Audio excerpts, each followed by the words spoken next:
Nagulat ako nung sabihin niya, physiologically, medically, scientifically, ang laway daw at ang sipon ay simbolo ng mga taong nagsisinungaling. My God!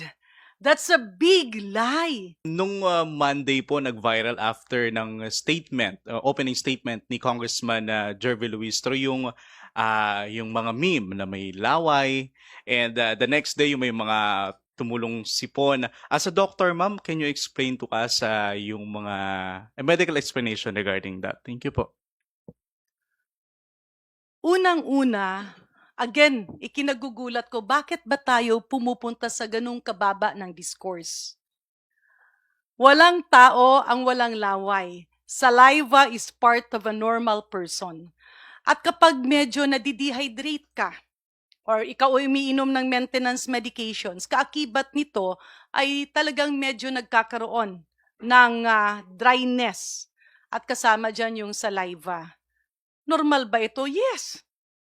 So, why focus on that? May nakita pa nga ako, no? I believe kaibigan ko rin ito at parang tila spokesperson nga nung defense panel. I'm not sure kung ano yung, if the spokesperson siya. Pero, nagulat ako nung sabihin niya, physiologically, medically, scientifically, ang laway daw at ang sipon ay simbolo ng mga taong nagsisinungaling. My God! That's a big lie! Especially if you're a former official of the government. Hindi kasi pwedeng nililito natin. Ang sipon ay isang viral infection na nangyayari sa ating lahat. At hindi natin dapat kutsain ang isang taong sinisipon, lalo't lalo na kapag siya'y nagtatrabaho. Hindi rin natin pwedeng i-focus sa laway o kung ano man yan, kasi ang tanong doon, tama ba ang sinasabi nila? Nagsisinungaling ba yung ating mga abogado at yung ating mga prosecutors? Ginagawa ba nila ang kanilang tungkulin? Why go into a discourse? Again, we're going back to fake news. We're going back dun sa paglilihis. We're going back dun sa mga attitude, mga kaugaliang hindi maganda, pero tila na build up nung nakarang administrasyon na dapat ngayon ay i-correct natin. So, pag-usapan natin, kapag ako ay sinipon, is that something criminal? Lahat ng tao may laway because that's part of digestion. Pero pag hindi ka pinainom ng tubig, simula umaga hanggang hapon kasi bawal, kapag ikaw ay hindi nakakain, no, at ikaw ay doon na nagtatrabaho, it's a normal process. Kasalanan ba yun? Hindi. Kailangan bang pagtawanan yun? No. It's actually bullying. The prosecutors are just doing their job. Ngayon, dapat tuldukan yan at ibalik natin sino ba ang totoong nagsisinungaling. Yung nagsisinungaling, yung pinapalabas na kasinungalingan ang naging cause ng sipon. Never in the history of the medical community has colds or sipon been a cause of lying. Kaya ibalik natin. Sa katotohanan lang po tayo, wag po nating ilihis. Andyan na yung impeachment court.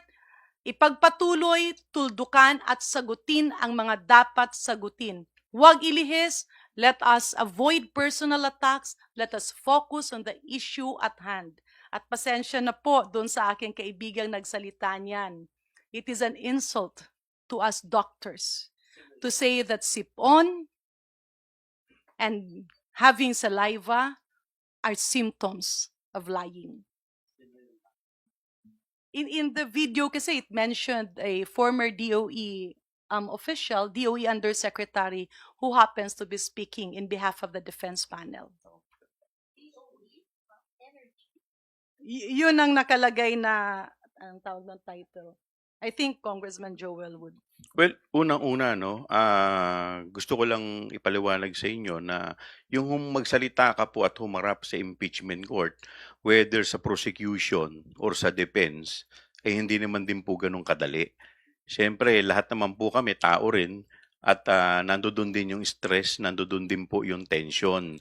Pangalawa po, naalala ko po kasi po yung first day. At nung ako po'y pumapasok, may dala po akong tubig, pinagbawalan po akong magpasok ng tubig dahil bawal daw po sa loob.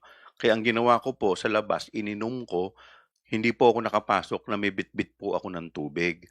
Kaya nga po nagpapasalamat po kami dahil may isa pong senador, kung hindi po ako nagkakamali, si Senador Pia Cayetano po. Sinabi po niya na baka po pwede kahit na nasa rules nila na bawal kaming uminom o magdala ng inumin sa loob, baka po pwede pagbigyan kami kahit na tubig man lamang. Kasi napakahirap din po nun. Magsasalita ka doon, tuyong-tuyo na yung bibig mo. Siyempre, nandoon din yung tension, nandoon din yung stress. Hindi rin naman po ganun kadali na magsalita doon sa harap ng mga ating kagalang-galang na senator judges at sa harap din ng publiko. Just to, dugtungan ko lang ng konti, no, very quickly. Just to emphasize, yung laway ay simbolo ng dehydration, no? Or kung nagsasalita ka, no? At wala kang iniinom na tubig. It's mainly dehydration or kung meron kang diabetes or kung meron kang maintenance medication. It has never been a manifestation of stress. And it has never been a symbol of lying. Nasa buong libro ng medisina at siyensya ang katotohanan. So wag po nating linlangin, wag nating ilahis, tama na ang fake news.